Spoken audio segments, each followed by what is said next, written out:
Jamais sans la grâce, une dévotion matinale qui vous connecte à la pensée de Dieu et vous donne la provision du ciel au quotidien. Bonjour chers amis internautes, bienvenue dans cette dévotion, une nouvelle journée, une nouvelle provision. Père, nous te disons merci de nous accompagner encore ce matin et de semer ta parole dans notre cœur, qu'elle puisse trouver vraiment la place qu'il faut. Au nom de Jésus, nous avons prié. Amen.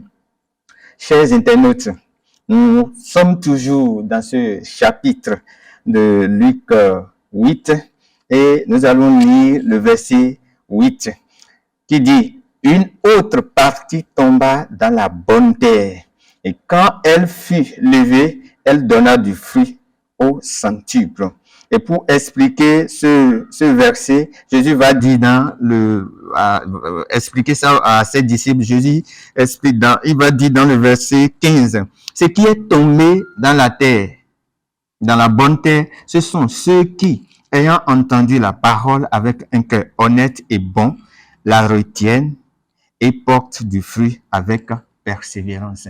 Et ce qui a vraiment retenu mon attention, c'est la fin de ce verset, dit avec persévérance. Chers internautes, sans la persévérance, nous ne pouvons pas avoir les fruits de la parole que Dieu sème en nous. Il faut vraiment de la persévérance. Peut-être tu te dis, oh, je suis en Christ maintenant, ça fait des années, ça fait tel nombre d'années, mais je ne vois aucun fruit. Moi, je ne porte pas de fruits. Non. Il faut de la persévérance. Il faut du temps. Il faut que tu donnes le temps à Dieu. Parce que le Seigneur est en train de faire une œuvre dans l'ombre. Il fait une œuvre dans l'ombre. Si la parole que tu reçois, si la terre est préparée, si tu apprêtes ton cœur pour pouvoir aller recevoir cette parole-là, pour lire la parole de Dieu, pour la méditer, c'est bien. C'est bien. Lorsque le cœur est préparé, lorsque cette terre qui constitue ton cœur ne donne pas de la place pour que d'autres choses viennent fouler cette parole-là au pied, ou la maîtriser, ou la mépriser, lorsque tu ne permets pas que les choses viennent l'étouffer, lorsque tu ne donnes pas accès à ce que le diable puisse voler cette parole-là qui est semée chaque fois, ou que tu prends le temps d'écouter ou de lire chaque fois, sois persévérant. Il faut que tu sois patient. Il faut que tu sois patient. Même pour un fruit, avant de cueillir un fruit, il faut du temps. Ce n'est pas le jour où on a semé, c'est pas ce jour-là qu'on récolte. Donc, il faut que tu sois patient. Il te faut du temps. C'est pourquoi Jésus parle ici de la persévérance, avec persévérance. C'est vraiment important. C'est vraiment, vraiment important d'être persévérant avec le Seigneur. Le Seigneur fait une œuvre dans l'ombre. Et pour voir les fruits de ce que Dieu fait, si tu n'es pas persévérant, tu vas rater.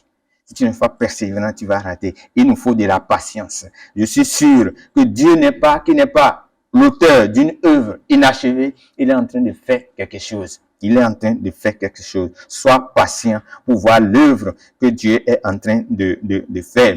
Et pendant ce temps, qu'est-ce qui nous est demandé? C'est de demeurer dans ce que nous savons être vrai.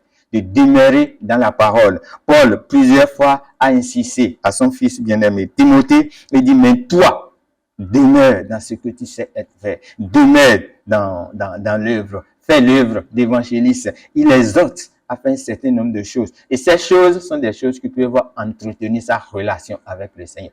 Demeurons dans ce que nous savons. Des choses qui peuvent nous amener chaque fois à avoir une intimité avec le Seigneur, à être proche du Seigneur, à pouvoir être dans son cercle immédiat. C'est vraiment important.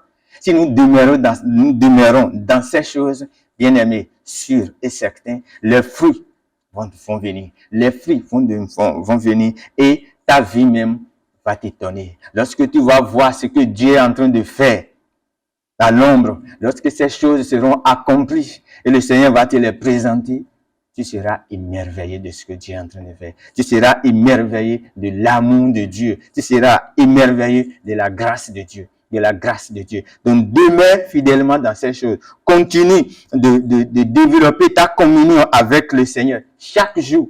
Chaque jour, ne te fatigue pas, ne te décourage pas. Même s'il faut que tu ailles prendre un cours à l'institut, force-toi de le faire. S'il faut que tu ailles à l'église écouter la parole de Dieu, même si tu es fatigué, force-toi de le faire. Si tu dois aller évangéliser, force-toi de le faire. C'est en demeurant dans ces choses que nous pouvons garder la persévérance qu'il faut, la patience qu'il faut pour pouvoir accomplir l'œuvre de Dieu dans notre vie. Merci, que le Seigneur nous bénisse et qu'il vous protège, et s'il le veut, à la semaine prochaine. Si vous avez aimé cette émission, parlez-en à vos amis. Parlez-leur du message de la grâce et de ce qu'il fait dans vos vies.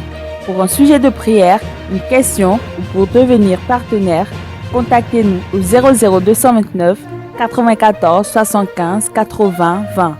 Que Dieu vous bénisse et à la prochaine. En attendant, pensez avec Dieu.